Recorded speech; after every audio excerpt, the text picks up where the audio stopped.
okay? You can hear me okay? Pick it up. Pick it up? Oh, I gotta pick it up. Okay. Same with everybody on the panel here then? Yeah. So these mics are yours. These are your weapons. This is a real honor. I've been to the last couple emerging media conferences, and I always have a really good time. It's always fascinating discussions, and I always meet really interesting people from diverse backgrounds, and that is absolutely true again today. I think what I'm recognizing as we're about to get into this conversation is that if you are making content or media in this country, it's limitless, the directions that you can take. And I think that's something to take great inspiration from.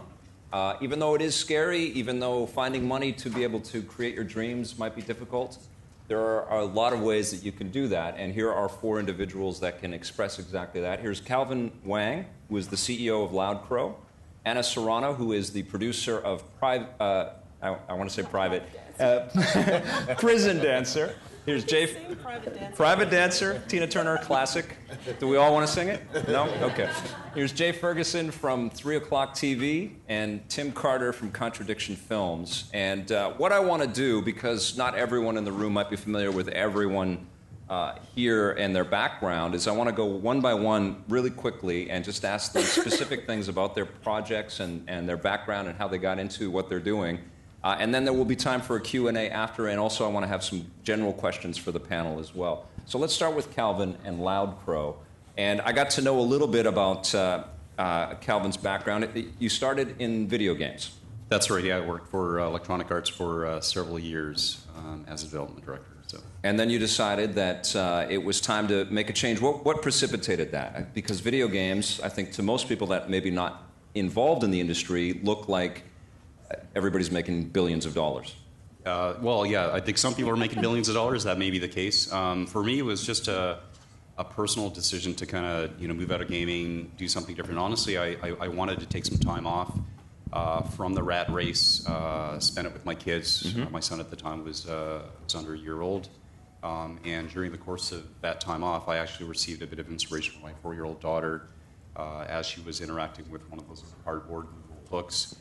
This is about the time that Apple was releasing the iPad, and realized that if we could take that very tactile, interactive experience and translate that into something like a digital medium, like an iPad, a smartphone, something that's multi-touch, that would be a very compelling user experience that we could create. So. Awesome. And do we have an example? Did you bring some media? I think there's actually a little short montage that maybe. Can we run the Loud Crow clip? We just kind of showcase some of the stuff that we've done over the last couple of years. So you are creating pop-up books that you can interact with on a tablet. Yeah, the pop-up medium or that style is something that's worked out really well for us. Mm-hmm. Again, that was the original source of inspiration, and we kind of have stuck to that theme. Some of the stuff that we've done is a lot more pop-up-like. Some of the stuff that we've done, like, let's say the Marvel interactive comic, is a bit different. It isn't so much based on a pop-up book. So, how did you kind of approach this initially? How did you kind of look at the technology of the tablet and sort of figure out this kind of programming will work? Because you came from game discipline. Yeah. Were you able to just apply a lot of that strategy to making an interactive? Yeah, I think a lot of the way we architected our system, mm-hmm. Was based on our knowledge of kind of work for AAA console games, right? And so we did a good job of that. We had to learn, the mobile development space and specifically how to program for these tablets and the smartphones. So that was a learning process that we went through, and then eventually also expanded to support Android as well. So we do Android and iOS. But yeah, it's an ever learning process, really. A couple of important things that you pointed out before we sat down here is that you worked with some public domain property, and you also bootstrapped this, which, if anybody's sort of aware of some of the tax credit issues that are happening in BC right now, there's a lot of work that seems to be flourishing in Quebec and Ontario based on tax credits and benefits that are sort of being granted to companies in the interactive sector. You didn't worry about that. You said you want to stay here, you want to create your business here, you pumped your own money into this, but you smartly chose things that you didn't have to license. Yeah, we had a vision for the future of what we felt in terms of interactive books, what it could resemble, and so we needed to find a way that we could actually tell that story, and so we decided to go with something that was already really well established. We had some traction in terms of the Beatrix Potter Tale of Peter Rabbit. That's a very well-known classic from 1903, and I actually sent away for one of the original books, and it showed up in the mail, and it's over 100 years old. It's actually really interesting to take that and then create a digital version of that, and that book is just happened to be in the public domain, so it's a good choice for us. I'm curious about that. Obviously there's lineage there. There's going to be a family associated with Beatrix Potter. Did you hear from anybody, any rights holders or any sort of stakeholders in that afterwards? Not so much on the stakeholder side. We did try to engage with, I think, one of the publishers that currently owns the rights in Europe. Yeah. To try to see if they'd have any interest in maybe distributing that particular offering in their territory. Let's just say we're still talking to them about that. Okay, interesting. And so now that you parlayed that experience and that very positive reception that you got from the marketplace and from Apple, you became one of the Hall of Fame apps, right? That's right. Yeah. So about a week after we launched that app, it was chosen by Apple as App of the Week. 5 weeks after that, we launched Night Before Christmas. That was also App of the Week right through the Christmas holiday in 2010. And then last year, Apple chose the Peter Rabbit app as one of the iPad Hall of Fame. I think we needed a round of applause on that. Thank you. I mean, for the hundreds of thousands of apps that are available on that thing, that's really remarkable. But now you've got relationships with Disney, with Marvel, with the Peanuts gang. How does that happen for a company of 12 people in Vancouver, BC? Well, I think really what it shows you is that you don't have to have a large outfit to be creating waves out there. And I had a very, very small team to start. We had about 4 people just working. Everyone working out of their homes essentially, and then once we created a product that we could that we felt kind of revolutionized digital interactive publishing, we started to garner a lot of attention, just one step at a time. So as we started to get a lot more exposure out there with our products like the Sandra Boynton relationship, and that kind of fueled more coverage. A lot more entities came to us, bigger brands, Marvel, Peanuts Worldwide, and so forth. So your kids are getting older. You're not necessarily making these books for them anymore. Is it still as rewarding? Absolutely. Yeah. Yeah. And I can say that because I think a lot of the content that we're creating is also expanding. And so we're with the Sandra Boynton books, they're geared more towards sort of preschool kids. The Peanuts is really timeless, and that applies to, that's multi-generational in terms of its appeal. Marvel Avengers might be maybe a slightly older audience, and so we're going to continue to expand the offerings and kind of the demographics that we appeal to. So there's an important lesson, right? There's a guy that has a background in making video games, some very successful franchises like Need for Speed, and completely thinks out of the box and makes children's books, and it has a bigger, better career than what he may have dreamed of before. Yeah, for right? sure. And it's still the story's still being written. And right now we're just having a blast doing it. So awesome. Yeah. Anna, let's talk about Prison Dancer, not Private Dancer. This is a very intriguing property, and I think what we should probably start with is a little bit of video. You brought some video for us to see? Okay. Yeah. I don't know if it'll... Here it goes. To some, the idea of dancing prisoners seems absurd. But for the 1,000 prisoners inside this prison, dancing is more than choreography. It's a way of life. So we dance and we stomp the floors and we clap our hands and we scream for more. So we dance and we stomp the floors and we clap our hands and we scream for more. I believe it's happening to me. It's happening to change my bones. I can feel, I can feel it. All right, that's great. So this is based on the viral video of the Philippine, the prison Philippine dancers. Yeah, so it's inspired by that okay. viral video, yeah. Okay. And this was started by a couple of your partners here. They saw the viral video and saw an opportunity. They created what? So Romeo Candido and Carmen de Jesus, who are also Filipino, I'm Filipino myself, they saw the viral video of the dancing inmates of Cebu, and being Miss Ex-Saigoners themselves, they performed in Miss Saigon in Toronto for a very long time. they thought, hey, you know what? That would make a great musical. So they wrote the book. That's what they call the script in theater parlance. Mm-hmm. They wrote the book, and then they did a stage reading at the Fujian Theater Festival. He's a friend of mine, Romeo, and so I went to support him. Loved the story, and so we just said, hey, maybe we should start a side hobby project and turn this into a larger property.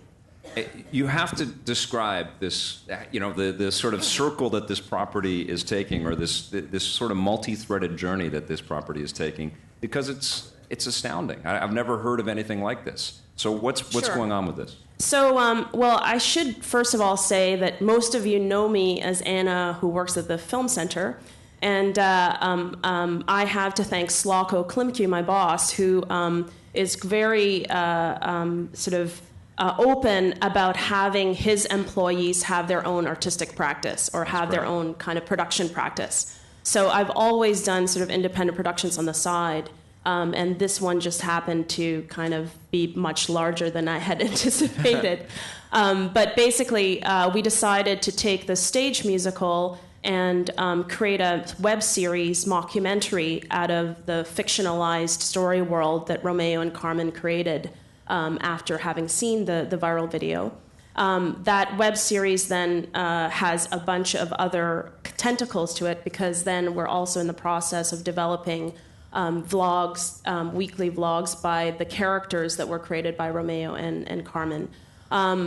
Concurrent to that, obviously there's a soundtrack that was created, and also a stage musical was developed further, which told the story from the point of view of one of the prisoners. So the web series is a mockumentary style format told from the point of view of a Canadian journalist who goes to the Philippines and inquires about what this phenomenon.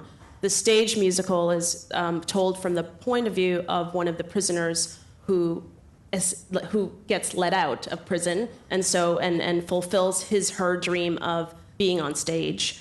And there's also a live cinema performance part to this whole thing, whereby we do a live mix, multimedia mix of the video footage, live singing mixed together with some of our theater actors. It's incredible. So, and of course, this project has a $100 million financing behind it, so you're able to get into all of this media, right? Seriously, how are you able to do all of this stuff? Because people that have really, really massive properties aspire to this, but can't get that kind of sort of forward thinking off the ground. Well, the Independent Production Fund, as many of you know, finances web series. Mm-hmm. So the web series production, which was around $220,000, was financed by them and a number of angel investors. The stage musical theater is financed quite differently. There's a slew of crazy people who give you money to do theater. So we found a variety of angel investors who were interested in helping us mount our New York production. So we launched at the New York Musical Theater Festival this summer, where we won 3 awards, and now we're in the process of mounting the musical across the U.S. Why did you want to do this? Why did you want to get involved with this? Because this is obviously you have a full-time job, so this is obviously a lot of work. Why did you want to do this? It's really important, I think, for people like me who are in positions of mentoring and incubating companies in a place like the Canadian Film Center to know the practice firsthand. Mm. I think it's very, very important to do crowdfinancing and to fail at it, which we did, right? It's very important to try out something like letting our audience want to do karaoke singing and fail at it, which we did. So there's a number of real important lessons when you actually engage in your own personal practice, and you experiment, and you end up failing, because the amount of learning that such failures engender are incredible. And my job is to take those learnings that I have from my own personal failures and be able to then impart that to the number of different companies and or teams or projects that come through the CFC Media Lab. So for me, it's a double-edged sword. One is I love the fact that I love just making stuff. A. Yeah. And B, the kind of hard work that I do producing this independent personal project, I feel has a lot to offer my day job, so I don't feel as badly about it. So there's like a karmic win, a spiritual win almost by doing this. There's an artistic kind of reward that comes out of this. Yeah. Is it going to be a financial reward? Is this something that you think may have shelf life or may evolve into, I don't know, an HBO series or something like that? Like where is the end game? Well, one of the something like things this? that I wanted to experiment with was the business model aspect. So there's obviously the creative piece around Prison Dancer that I find very rewarding. But one of the things we wanted to experiment with was this notion that the digital properties are really the loss leaders, and you have to create experiences that promote scarcity. And this was actually articulated beautifully by a friend of mine who will be speaking later today, Tina Santiago, I think, is in the audience. So she talked about the economics of scarcity. And so the live theater performance, and certainly musicians are doing that now. Right. So the live theater performance is a very important aspect of this whole thing, because that's where the direct-to-consumer business relationship occurs. Right. Which is why I've always loved the app world, because you're selling directly to consumers too, you know? So part of what we're trying to discover, I'm trying to experiment with, is how do you craft that notion of scarcity, and what are the scales that you need to have in terms of these live performances to be able to recoup on some of the investment. The other brilliant project that's doing that really well, I think you heard from him earlier, is another alum of the CFC, Trevor Haldenby, through their Biologic ZTO, you know? Bruce Sterling himself said, this is amazing, an experimental fiction series, participatory fictional series, but they're also selling tickets. Yeah. So I think there's a lot of experimentation you can do, not just in the creative form, but also in the business models. Do you think this is something to, sort of extend to people that are trying to create new IP? I mean, this is based off of a viral video, and I'm wondering if this may be the first musical in history based on a viral video. But would you say that... I haven't seen any cat musicals yet. Yeah, I'm sure they're in the works. But is this something that you would tell people that are trying to create something, is to, because of the lower cost, the lower threshold, the lower production sort of expenditures to be able to release stuff digitally, think in those terms? Let people understand your characters and some of the background on your story through YouTube and some of the other channels that you have? I think the part of the reason why it was so obvious to us to make a web series is because this was a native property that grew out of the web, you know? And so I do think that as, the web just becomes part of, well, it is already part of the pop culture fabric, more and more properties are going to emerge that have been native memes. And that's maybe the advice I'd give is perhaps there's a way to extend memes in trying to find potentially transmedia rich properties. Maybe what you might want to be looking for are these memes that have a life of their own. I just thought of the most meta thing that could possibly happen with this. Those Filipino prisoners actually put on the stage show that you created about them. Exactly. So it's a full circle. That might happen. All right, Jay, let's move on. This is Jay Ferguson from 3 O'Clock TV, and you have a background in film and television, and now you've created a mystery serialized interactive property called Guidestones. Tell us about that. Yeah, so my background is as a film television producer, and about 6 or 7 years ago, I wanted to really look into this idea because YouTube was kind of just starting out, and I thought, oh, this is an interesting idea. I can create content and reach an audience directly, and I really wanted to experiment with that. So I did a bunch of testing and a bunch of failing, which was extremely important. I think I might be in trouble. Okay, this is a clip from Guidestones, actually, which is shot in 3 different countries around the world: India, the United States, and Canada. And I'll talk about this in a second. He's dead because he talked to me.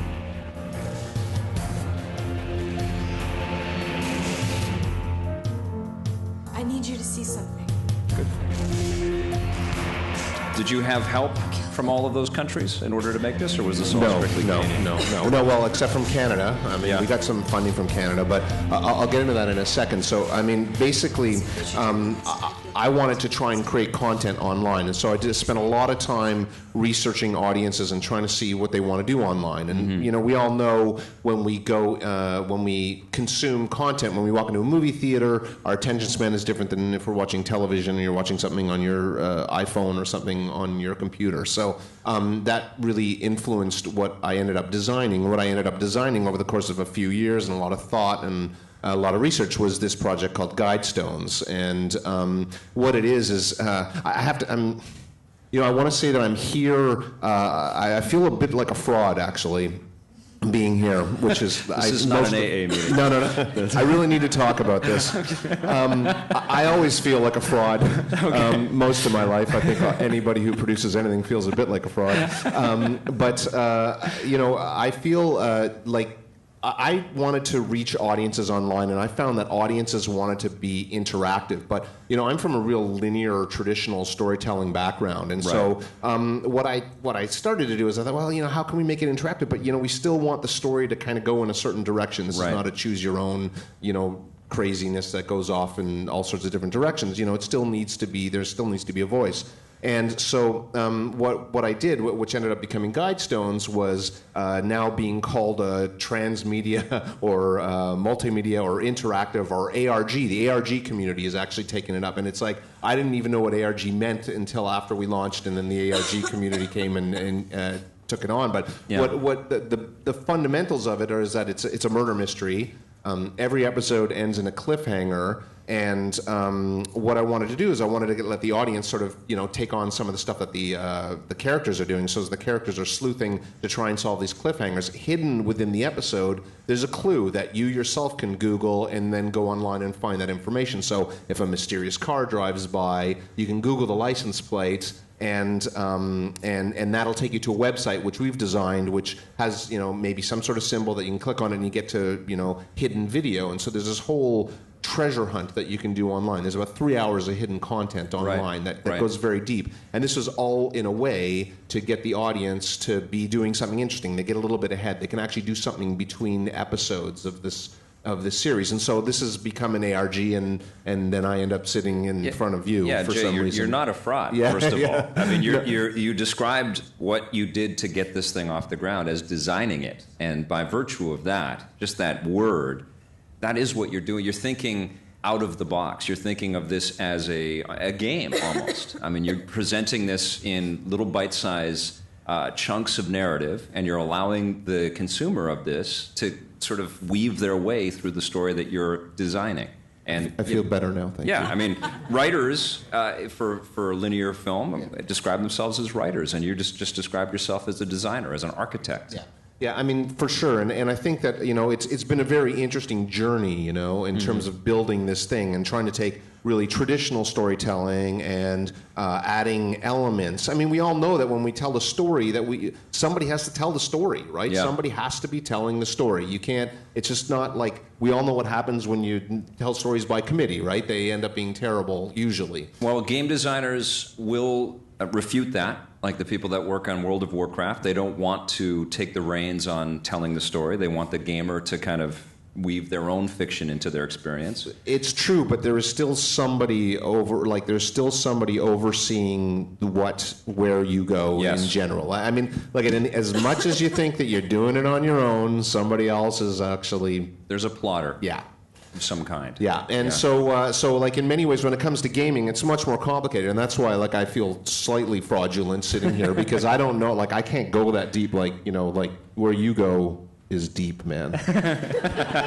but I'm just I'm just a guy trying to tell a real simple linear story with these interactive elements. We also did something different in terms of distribution as well, which so the interactivity is getting a lot of play. A lot of people are interested in this because it's pretty unique. It's never been done before. So you've done 50 episodes, season 1. That's Everything's available right now. It's all available, yeah. And then the way you watch it is actually unique too. So I mean, now you can go. We tried to make it available for all different appetites. People want to do things different ways. Some people like to binge. Some people like to buy. Some people like to. We have a very interactive element where you can go and you can sign up, and you can sign up on our website.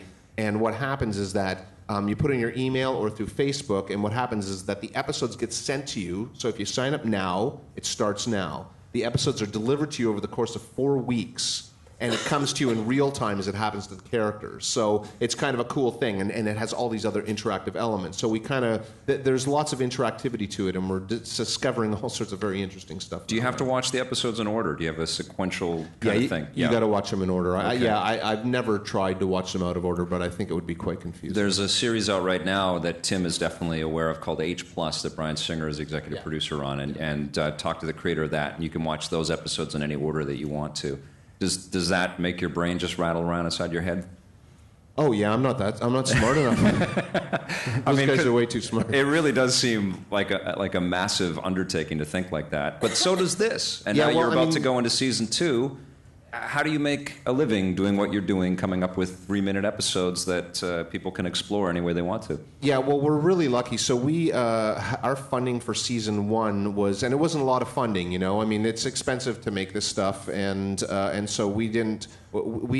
Myself, 3 O'Clock TV, my company, and then another company, Authentic Canada, we actually put a lot of our own resources, a lot of our own company resources into it. So we actually really worked hard to do that. So it was heavily subsidized that way. But more importantly than that, we actually got a contribution from the IPF and from the OMDC. The IPF, which is one of the only places maybe on Earth that finances web-based content that is not connected to another property. So it's just standalone. So we got money from them, OMDC, but then we also have sponsors. So we have brand partners. So we have Pizza for any of you who aren't from Toronto. I guess Pizza's out here now, isn't it? Or, no, it hasn't made it this far. Is Theater Pizza chains, out there I think, yet? might have it.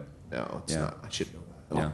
Don't tell Pizza. I didn't know they weren't invented. No, so Pizza is one of our brand partners. Samsung's one of our brand partners. Major League Baseball, Toronto Blue Jays, So Carbon Clothing. They've got commercials built into the thing? No, we banners, actually integrated the content gotcha. into the story. So, and actually, we've done a really good job at it. I can say it's one thing we've certainly done well because nobody's complained yet, which is amazing. Because I keep waiting for somebody to go, I can't believe you're trying to sell me a pizza. You know? Yeah. But we've done it very well, and we have interactive elements too. So there are 7 pizza posters hidden throughout the series with serial numbers, and if you see them on the wall in the series and you Google it, it'll take you to extra content. And so there's all sorts of cool stuff. The future of advertising right there, Future of advertising. Well, I mean, that's what I do. I mean, I'm not, that sounds so pretentious. That's what I do. What I do is I produce a lot of television commercials, and so I'm really trying to bring some of that in because it costs money. Like if you watch something on TV, there's ads around it, right? All these things are eventually their product. Listen, I was just on the set earlier, a couple of months ago, of the Kokanee movie that's coming out with the Sasquatch and everything, and that just sounds kind of gross, but also kind of brilliant at the same time, you know? No, for sure. I mean, I think it's all our brand partners are trying in different, unique ways to reach their audiences, and so we have all sorts of cool cross promotions. You know, we're one of our biggest distribution platforms is the Pizza Facebook page. I mean, they have hundreds of thousands of followers. You know, it's and we can reach them. So it's really very interesting, and it's very unique in terms of the directions we're going, and we're going in places that I never thought I would go. You know, in terms of how do you build an audience? And I think that's true of everybody on the panel. I want to start to open it up to discussion for everyone to kind of jump in. But let's move on to Tim Carter right now, who is the producer and a writer with Contradiction Films, and they've just produced the Mortal Kombat Legacy web series. Tim, tell us how this came together, and can we run a little bit of the footage behind us? Let's do a little episode 3 because that's my favorite episode. Or did you cue one up there? I don't have anything queued up. Can you Google more? Can't do No. it? Okay, all right. So tell us how Mortal Kombat Legacy came together. It is a totally fluky story, as you know. Yeah. We sort of, after the writer's strike in 2008, moved from traditional film and TV into gaming more or less out of pure desperation. I had to pay my rent, and there was no work in film and TV. Right. At least not in Los Angeles, where I was living at the time. And I knew a few people in gaming, and so I started to work in that field and quickly saw that there were real opportunities to kind of stand in the middle and kind of speak gaming to Hollywood and speak Hollywood to the gaming companies. And developed a couple of projects along those lines that weren't really going anywhere, frankly, for a variety of reasons. But I had a model, and I could speak the language, and I happened to walk into Warner Brothers, I think by complete dumb luck, on the day they had just left a meeting and went, we want to do Mortal Kombat, we haven't a clue where to go from here. We just know we want to do it, we have a director, we think he's brilliant, we are willing to spend X amount of money. Everyone's looking at each other going, you know anyone in gaming or might know how to do an adaptation of this? And the next guy in the door was me. And I'm like, yeah, I'm the gaming crossover guy. And so they were just like, great, here's a director, here's a bunch of money, call us when you're done. Awesome. Like, literally. Awesome. So that's all you need to do. There it is. Okay, it's easy. The other great thing about that, if you're ever going to do a studio gig, the way to do it is for them to not know how to do it until like 3 months past the time they thought they should have started. And so when you can say, we have no time to consult, we just have to go immediately, they'll believe you. I think we should tell people the story of how the web series got off the ground. Yeah, sure. I mean, it's really aspirational. It's more Kevin Tancherone's aspirational story than mine, but he's a good guy, so what the hell. Yeah. You know, Kevin is the director, and he was the co-writer on the show, and it really was his vision, regardless of who wrote what episodes. So Kevin himself has a fascinating background. He, at 15, was a backup dancer for Britney Spears, and he didn't really like to party. And so while everyone else was out doing their thing, he learned how to direct musical shows for very prominent female rock stars. And so he did Christina Aguilera, he did J-Lo, he's done everyone.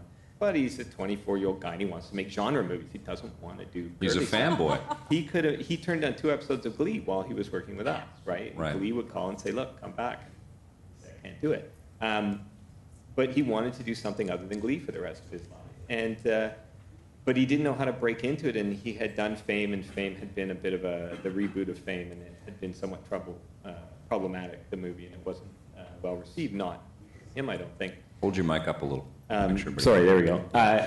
And so he sort of took the bull by the horns with absolutely no rights or permission from anyone, and reimagined Mortal Kombat. Because his family is very dialed into the entertainment industry, he managed to pull an awful lot of favors, and he got a really good cast. And he made this thing, and he put it on YouTube, and it immediately picked up a huge following. I think he had about 5 million hits within a month, which is the point at which Warner Brothers lawyers figured out that someone had stolen their IP and insisted that it get taken down. And then they had the meeting right before the meeting with me where they said, well, we either sue this guy or we co-opt him. And wisely, they decided to co-opt him. Well, you know what happened with this is that he had actually set up the video to be a private link that he was kind of shopping his reel around with. But it leaked and it got out. And so it opened up the world to his IP. And all the gaming sites, like ours, posted links to it and talked about it and said, we need a movie like this. And then the web series comes together, and it's filmed in Vancouver. And so you assembled all of the production around this to make it look really slick for not a lot of money, right? Yeah, absolutely. I mean, by the standards of a web series, we had a tremendous amount of money. I mean, we were just a little shy of $3 million by the time we were done. As web series go, that's a lot.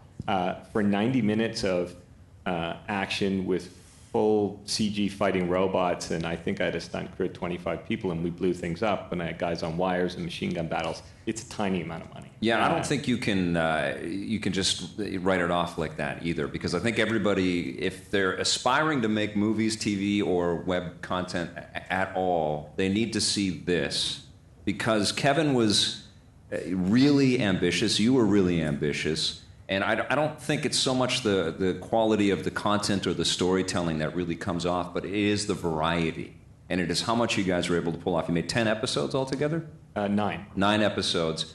Every episode is totally different, and that's an incredibly challenging thing to do with the time frame that you had and the money that you had, and prominent actors that committed their time to this thing as well, right? Yeah, absolutely. I mean, 10 or 15 famous people, and as you say, it was really diverse. I mean, I forget these things, right? Because it was a year and a half ago, but we went from medieval Japan to a futuristic kind of cybernetic robot battle to modern day, and then back to ancient China.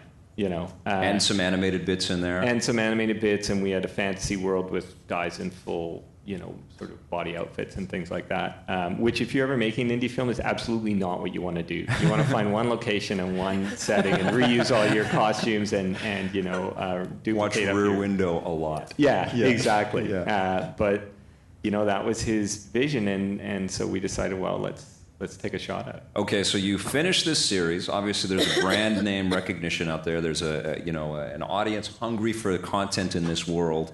It goes on to reach how many people? 75 million and counting. 75 million and counting. Okay, now in context, and you've told me this, in conversation on our show and stuff, but compare that to The Walking Dead or Mad Men on AMC. Yeah, we. The Walking Dead launched the same week as us, I believe, and on a week-by-week basis, we were just about doubling their numbers. They were seeing 3.3 million viewers a week. We're seeing about 6.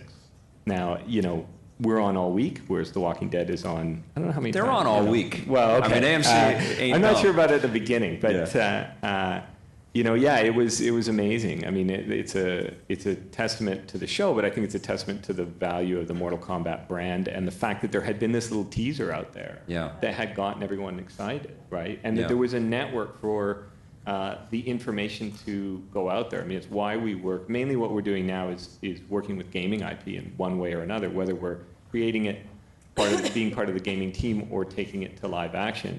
And the reason is there's a whole world out there of gaming. There's media, there's fan sites.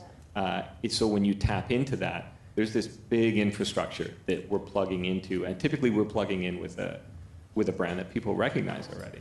So you started with aspirations for film, television, and you're still working in those worlds. Yep. But now you've had great success, arguably the largest success for a web series so far, if not, one of. What do you want to do now? Do you want to keep going down this path and keep, sort of innovating and delivering sort of lower budget but instantly accessible web content, or do you want to shift, or do you want to do a bit of everything? Yeah, the niche that I sit in now is really where I started out by pure desperation, which is as the guy who sits between gaming and feature film, right? Yeah. Or film and television. And so, I think what the future holds for us, we own the rights now to 2 or 3 large AAA console titles that we're developing for digital, and then typically we also own the rights to exploit them in film and television after the digital series has run, and that allows us to secure the rights and give the game company something they really want. But for us, it means at the end of the day, I own the movie, right? Yeah. Which is where the real value is for us, because I think in the short term, the amount of money that's available to make these shows and that you can make off of a show is limited on a digital series, right? I mean, you're still talking, very small budgets. Is that a 2012 thing, or is that going to be a persistent thing? Will movies always bring in more revenue?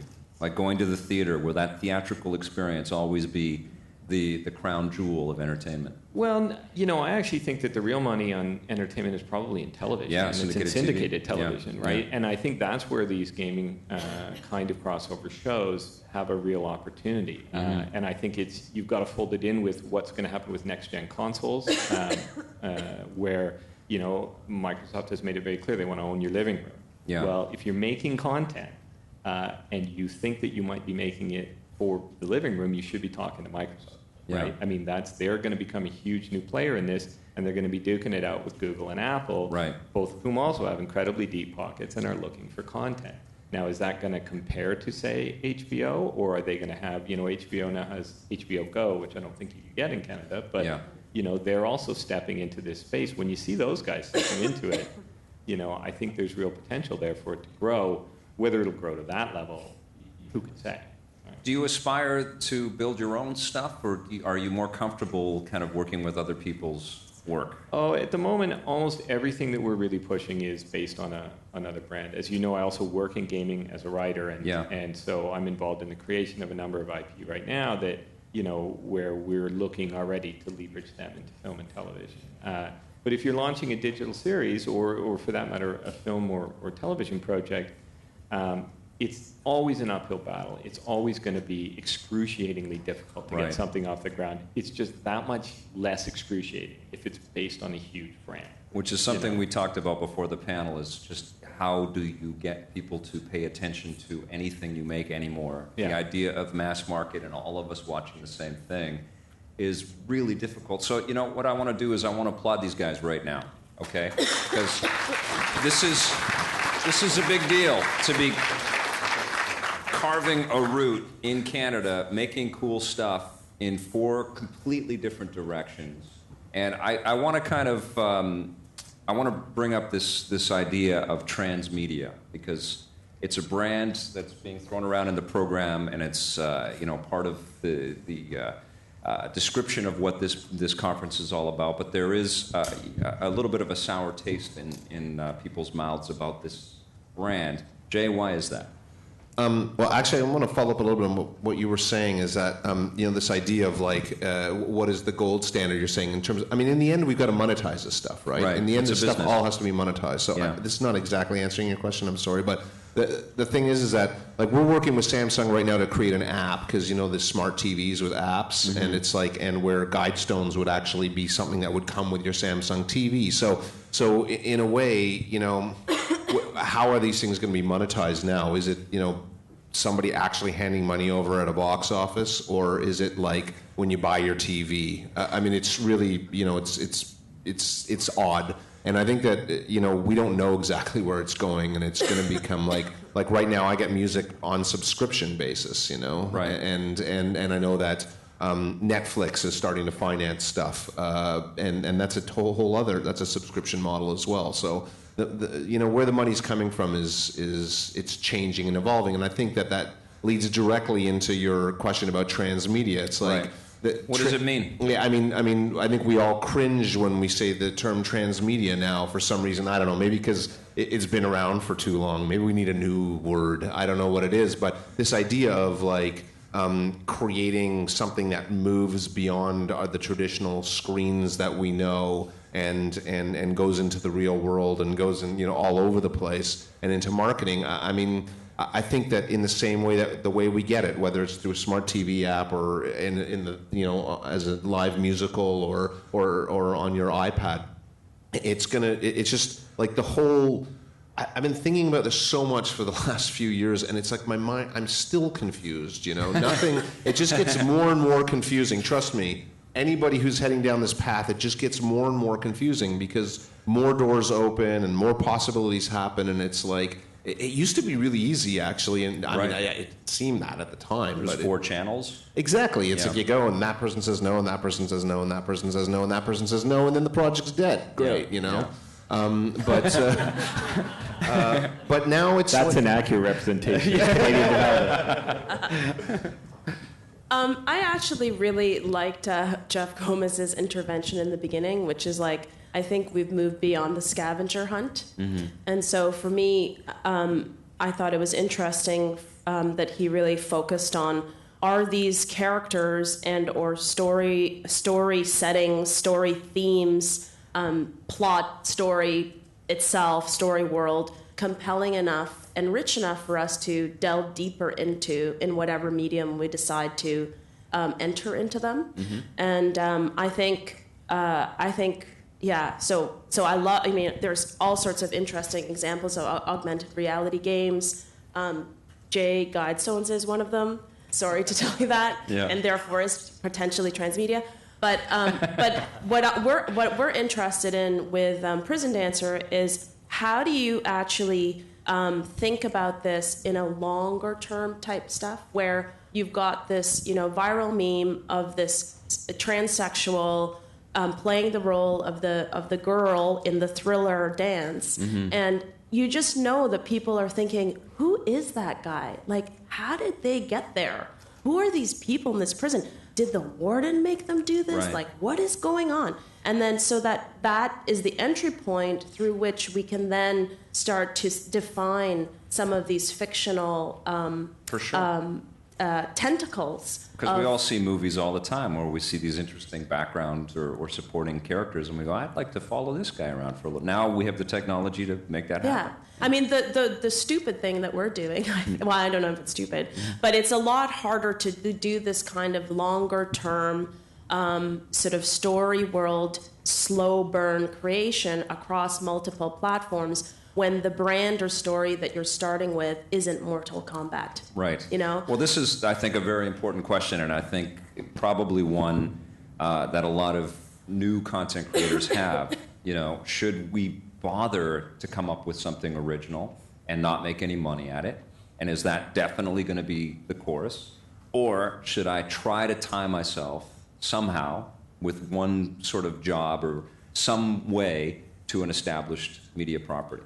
And everybody's got a different answer here, I think, right now. So why don't we go across the whole panel? Calvin, Yeah, I don't think there's any hard and fast rule in terms of whether you go with something that's kind of homegrown, new IP versus something that's a well-established brand. I think you have to look at the opportunity, and at the end of the day, it is a business that you're running, and you're trying to drive revenue. You're trying to make it sustainable, right? And so as a result of that, you have to look at what the best way is to kind of achieve those goals, right? And so for us, again, we started with a property that was fairly well known, but maybe not so much on the commercial side of things, and then that's allowed us to expand right into something that's a lot more household brands like the Centerpoints, like the Peanuts. I got to tell you, that's a fascinating approach, and you don't hear about that too often. And it does seem for people starting out that would be a brilliant way to approach it. Actually, a great example of that is the Lizzie Bennet Diaries by Bernie Sue. Mm-hmm. So they took. How many of you guys know this?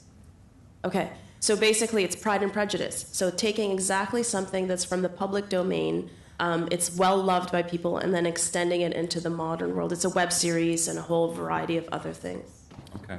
I mean, I think more and more we're seeing that these kind of brands, so it's all coming down to brands. It's like it's coming down to something that is a property that you already know. But I think that it's important that, like with Guidestones, we're actually trying to build a brand, and we're doing a second season, and we're trying to grow it out. And I think that more and more you'll find that I mean, it's certainly the longer, harder road. I mean, if you can go out and attach yourself to a giant brand, then that's great. I mean, that's like really smart if you can do it. But often there's it's hard to get there. We only have a few minutes left, and I want to make sure that if anybody's got a question, that we get some of the audience participation in here. Does anybody have a question for the panel? Okay. Put your hands up if you'd like to ask anything. Okay, cool. Just age groups that you're building for. If you could just talk about that. Just I know that one project is for the preschool group, another project is for the video gaming crowds, your existing brands. But just in terms of planning projects and monetization, kids are increasingly online. Yet our educational system is not yet online, and you guys seem to be bridging that gap. And if you could just talk a bit to that. I think from our point of view, I mean, we're in a very well-defined demographic because it's tied to gaming, and because gaming has such an avalanche of marketing behind it. Someone somewhere else already did all the research for me, right? Yeah. I get these reports that are really, really sort of at a high level, but that's invaluable. And being in a well-defined demographic is incredibly useful to us when we go to try and sell a project. But I don't think it matters what that demographic is. I think there's huge success to be had with preschoolers. With business in every demo. Right? There's right across the board. I mean, from like late 50s housewives to 4-year-olds. I think there's tremendous success to be had. It's just know what it is, be able to lock in on it and show to whomever is funding you or that you're looking for money from that, we're actually getting to that audience.